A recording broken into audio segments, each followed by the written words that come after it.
Before we left for spring break, we had begun our study of data analysis, which is reading pictographs and bar graphs.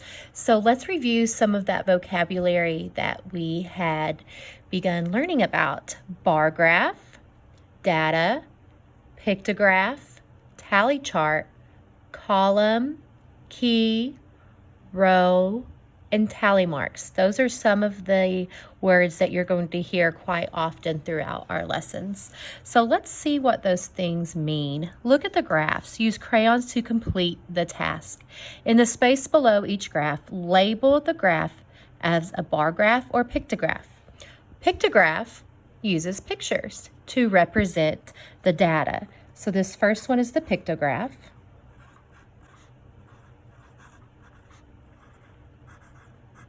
And the second one is the bar graph. You see how it uses bars to go up and it corresponds to numbers. That's the data that it is trying to represent. Now, if the bars were right next to each other, that would be a histograph.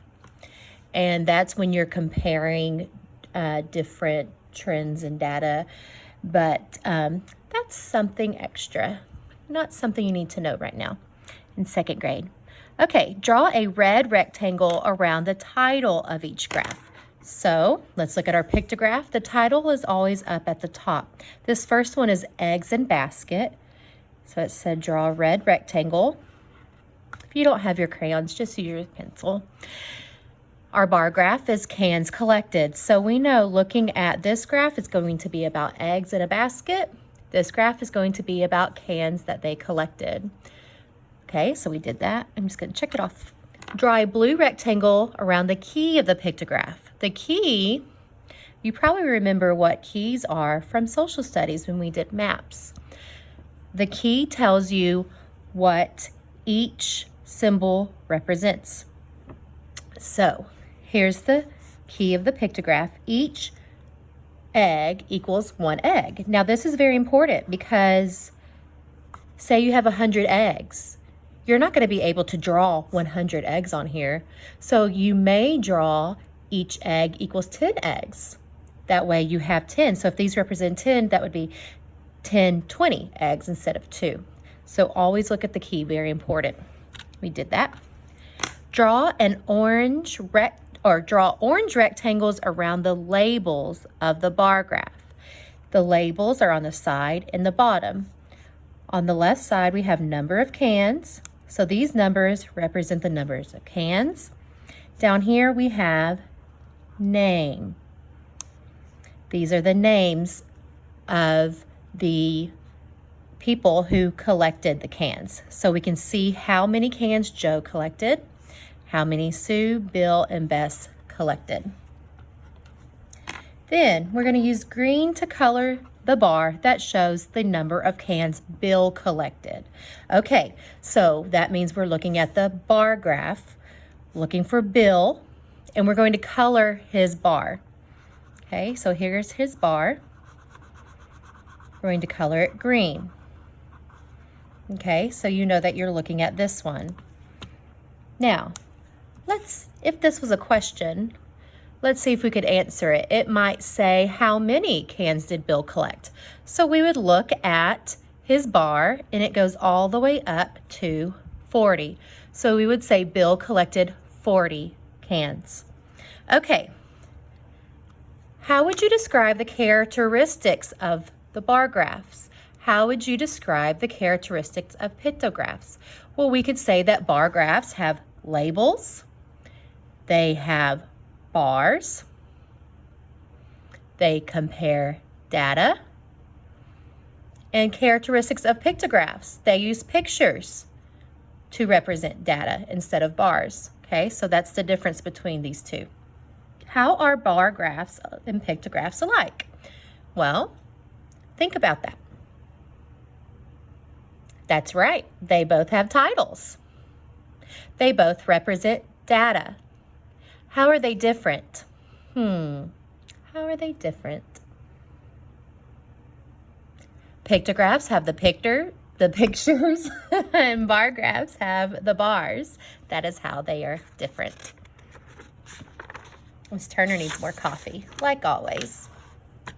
Okay, so turn the page to 260. A pictograph shows information using pictures. A bar graph shows information using bars. Create a title that describes the graph. Count the amount in each group. Use a chart to organize the data. So here we have, it looks like cupcakes on Monday, Tuesday, Wednesday. Cupcakes baked. So we have our title, Cupcakes Baked, Monday, Tuesday, Wednesday, 30, 20, 40. Then, when you're creating a graph, determine the interval for your graph. Interval. That simply means, are you counting by ones, twos, fives, tens? It is important to look at the amount in each group when determining the interval. For example, Monday was 30 cupcakes, Tuesday was 20 cupcakes, Wednesday was 40 cupcakes. So instead of drawing out 40 cupcakes or 20 cupcakes, they all have a common denominator of 10, which means we could count by tens to get to each one. So 10 is a reasonable interval for the graph. So pictograph uses a key is used to display the interval. So here's our key. They're going to draw a cupcake each time to represent the data, and each of these cupcakes are going to represent 10 cupcakes. Here it is on a bar graph. The bar graph is a scale is used to display the interval. So here's the scale. It's counting by tens, 10, 20, 30, 40. So just like this one, this interval was how much? 5s. It's counted by 5s. 5, 10, 15, 20, 25, 30, 35, 40, 45. Instead of counting by ones. This graph would be very, very tall if it was counting by ones. You'd probably need another piece of paper if you're counting by ones. So that's why you use intervals. Organize and explain your data using a pictograph or a bar graph. How many cupcakes were baked on Wednesday? So here's our title, number of cupcakes baked each day. We need to look at our days, Monday, Tuesday, Wednesday. We know we're counting by tens. So 10, 20, 30, 40. So Wednesday shows 4 cupcake pictures. Each picture is equal to 10 cupcakes. 40 cupcakes were baked on Wednesday. Number of cupcakes baked each day. Here's the data represented by a bar graph. You have Mondays, Tuesdays, Wednesdays. The bar for Wednesday ends at 40. 40 cupcakes were baked on Wednesday because we are following it across. Notice that this bar graph is horizontal, but the one we looked at earlier was vertical. You can do your bar graphs either way, either vertical, which is just simply up and down, or horizontal, which is left to right. The neat thing about the bar graphs is that you can line up your data and you can quickly see which one is the most. So if you're just looking at which day had the least amount of cupcakes baked, you could say, okay, Tuesday. Which ones had the most? Wednesday. And if you're a business owner, say you own a bakery with the cupcakes, you can say, okay, Wednesdays are my very busy day. I need to be prepared and bake more cupcakes on Wednesdays than I need to on Tuesday. So on Tuesday, maybe part of the day could be spent gathering your groceries for your baked goods. So this can be very, very, very important to businesses and applicable to real world situations, because you're going to need to know things like this if you ever go into business. You might need to say, okay, how do I organize my days? How am I going to organize my weeks? And your data can help you determine all of that. Okay, so now it wants us to try it. Use the information to fill in the pictograph and the bar graph. During the summer, Taya bought soccer balls for her PE class. So here she has a tally chart. For June, she has 3 tallies. July, 1 tally. August, 2 tallies.